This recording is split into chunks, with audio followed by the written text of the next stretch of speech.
Welcome back to Power Squared. Today we're going to be talking about environment variables and code apps. Now, firstly, Josh, we need to talk about, well, why would you use an environment variable? What is it? What does it mean? Can you give us a description of it? Of course, yeah. So an environment variable, particularly in the context of Power Platform, is a way to move references through application lifecycle management so that if we are moving from dev to test to prod, there's maybe certain things that need to change at each stage. And environment variables make that really easy to do.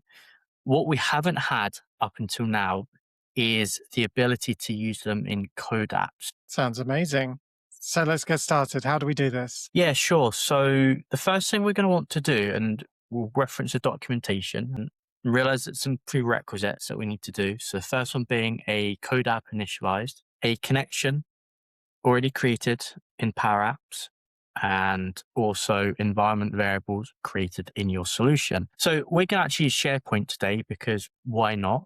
We also have to run this code, but we're not actually going to run that. We're actually going to get some help with our friend, the code app plugin. And you'll notice here when I jump to this documentation that we have this nice create code app command, and that's going to do all of the heavy lifting for you. This is the cheat code for creating code apps. We have a development list in SharePoint called Farmer Dev.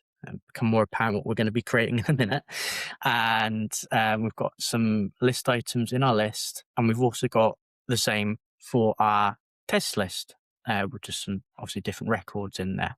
Okay, so we've gone over to Power Apps, and I've already pre-created the solution called Farmer, which is going to be for our app called Farmer, which is Tinder for farmers. And within here, I've already gone and created two environment variables, one for the SharePoint site that I want to connect to, and another one for the list. So this is the same as if we were building a Canvas app and we would have environment variables pointing to our different lists for a Canvas app. Yeah. Exactly the same concept. So next step is we'll head over to VS Code and we'll start creating the app and adding the environment variable in. So let's go ahead and do that. So we've gone over to VS Code and I have opened up a folder I have on my local machine, and that's called Farmer. Within here, I have a plan, which I've pre-created before this video to help create our Farmer app. It just has some basic things which the code app plugin will help you make. So you can create this. It's nothing special. And then all we're going to do is kickstart the build using the code app plugin. So let me do that now. I'm just going to paste the command in here, and you can see I'm using the create code app / command that was in the documentation, and I'm also pointing to the plan that I have as well. So let's get that kicked off. So for this plan, did the plugin write the plan for you? It did, yeah. It actually got a few bits wrong. So I had to just update that, or ask AI to update it. But yeah, I would say about 90% written by AI. Shows the importance of reading through a plan and not just accepting it at face value, right? Exactly, yeah. So we'll let this run through. You can see there already it's got its kind of to-dos and it's scaffolding everything. And then once it's finished, we can then see how the environment variables have actually been built out in the code app. So let's let this do its thing, and then we'll check that. Okay, so that took a few minutes and it's built the app. It's ready to push. So why don't we push this to our dev site? And again, that's already been kind of captured as part of the plan. So I'll just put push to Power Apps. Of course, you can do this via the terminal if you'd rather, but I'm being lazy here. So AI can do it for me. And let's see, and let that push.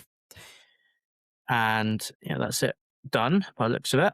And before we actually showcase the app, will we just have a look and see what the code is actually doing? Because I think that's going to be useful, isn't it? Yeah, sounds great. So within the app that was created locally in the Power Apps Farmer, we've got a whole bunch of folders. We've explained these before. You can look over our previous videos. But the one that we're going to look at today is the power.config.json.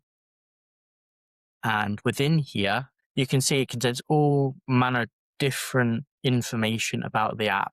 But what we will see if we come down a little bit more is the data sets kind of array object.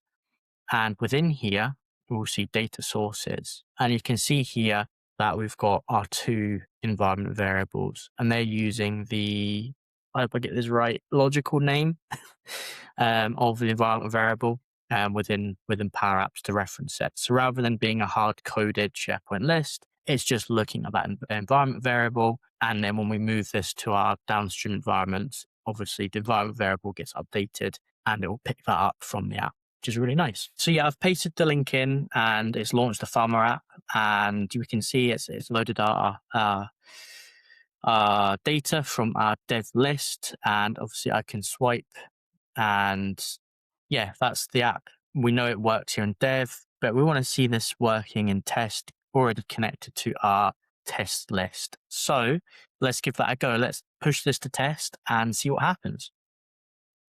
Let's go back to our solution, and I've set up a quick pipeline here to do this, and we'll just click deploy and next, and let that deploy. And there'll be a few things we need to do as part of this deployment, not overly relevant, but still just important to know, such as making sure we've got the connection all ready, and also that we've got our environment variables for our destination ready to go as well. So we'll get a prompt in a little minute. There we go. So that's all good. It's already connected and authenticated. So we can click next on this one. You can see the next step is environment variables. And there's our two variables. And let's select the SharePoint site. So that's Farmer test. And now let's select the list as well, which is the Farmer profiles test. Click next. And yeah, I'm happy with that. It's just giving us an overview of what's going to get deployed. It's generated some AI deployment notes as well, which is nice. So let's hit deploy. We can see there now that's just deploying to our test environment. So we'll give that a couple of minutes and then we should see that and we can swap over and play the app. Make those farmers happy. Okay, so it's just deployed to our test site, but I've made a rookie mistake. And that mistake was I forgot to add the app to the solution. So the plugin doesn't do this for us? It doesn't look like it. And yeah, it's a bit annoying. It'd be great if it would actually add it to our solution, because it'd be one less thing to worry about. Luckily, it is only a couple of clicks. So I can just go to add existing code app outside Dataverse and click Farmer and add. On the plus side, it's already deployed our environment variables, which is good. So we just need to do the redeployment where it will now include the code app. So let's do that and then check it out. So again, just going to click deploy here. We're just going to run through all of this pretty much as it was. And hopefully this is a little bit quicker this time around. So because you've already entered the data for the environment variables, it will remember that that's the same. Mm-hmm. All right. So deployment number 2. Second time lucky. This should work fine this time around. Those poor farmers, they're waiting. Okay, so that's it deployed now with our code app, and let's go over to our test environment and check it out. So we are in our test environment. We can see our app there. I'll just play it from here rather than go through to the solution to save a few clicks. We'll click play and allow. And A little tractor loading. that's pretty cool. And there we go. So that's it loading. We can see now that we've got some different data coming up. It doesn't look as, devy in data as the data is. And we can, swipe, fee around, I think I'm seeing some catfishes here. I think so too, yeah. But I do like some of these quotes. My goats have better personalities than some people I've dated, yeah. Okay. Maybe I'll You like that one? Farming is my yoga, but with more mud and diesel. Okay. Let's try another. Pass on that one. 4 ex-wives, 12 tractors. Ask me which I miss more. Okay, Hank, we'll go for that. What I'm actually trying to do is to try and trigger the match function to trigger, just so that we can see it in the video. I'm liking these taglines anyway, so let's keep going. This is yeah, good. they're good, aren't they? Yeah. Retire twice, both time the farm disagreed. Okay. Where's my likes? Right, let's see if we can get this to work. There we go. Perfect. Yay. We've got a match finally. I am popular. With Peggy Sutherland the cow. There we go. So I think we've proved the concept here. We're now looking at our test list and we're putting through that data. So yeah, really good to see that working. Environment variables, I think, really help in that ALM story when it comes to not just code apps, but the full Power Platform in general. But to have them in code apps now is really good. So yeah, anything else from you, Charles? So as far as environment variables and what they're useful for, so obviously we've shown that they're useful for things like SharePoint lists. You can also use them for different SQL databases. So if you wanted to have a SQL database that's dev, test, and prod, you can do that kind of thing. If you wanted to say have a message in your development version to say this is development so that people don't get confused, that's another way that you can use environment variables that we've seen in Canvas apps before.